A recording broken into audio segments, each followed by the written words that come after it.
Hi there, today we're going to be reading Horatio's Bed by Camilla Ashforth.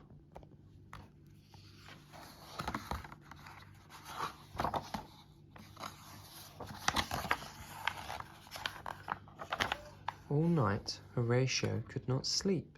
He tossed and turned and wriggled and rolled, but just could not get comfortable. I'll go and ask James what's the matter, he thought. James was busy drawing. Horatio sat down. I couldn't sleep all night, he said. Is it your bed? Asked James. I haven't got a bed, Horatio said. Then let's make you one, said James. James took a clean sheet of paper from his useful box and very carefully drew a bed for Horatio. It was a big square bed with a leg at each corner. Then he took another sheet of paper and drew another bed for Horatio.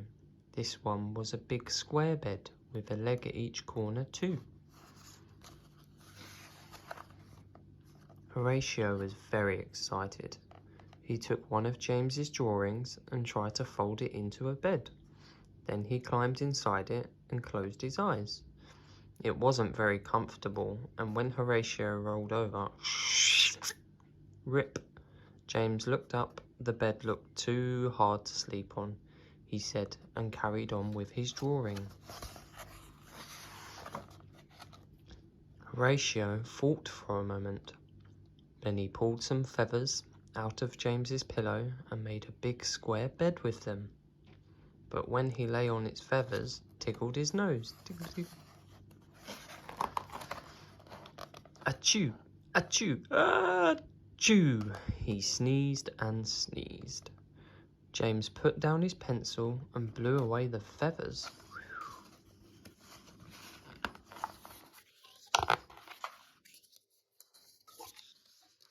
James sat Horatio down on his useful box.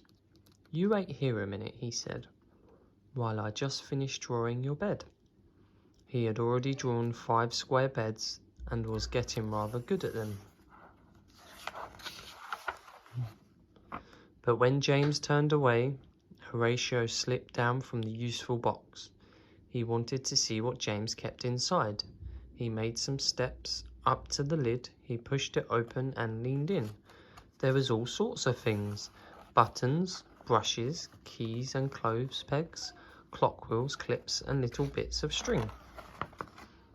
Horatio looked for a bed. He couldn't find anything that looked like James's drawings. But he did find a big red sock. Look, James, he cried. I found your other sock. Looks like a stocking. James did not seem very pleased.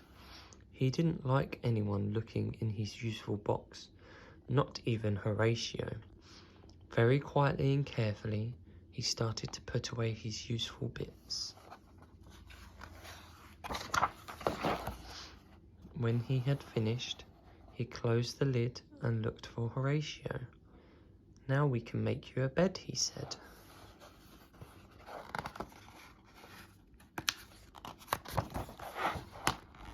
But there was no need, because Horatio was fast asleep. His bed was not square, and it did not have a leg at each corner, but for little Horatio it was just right.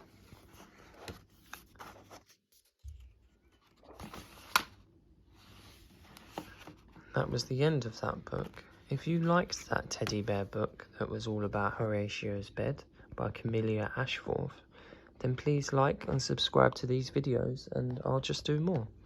Thank you and goodbye.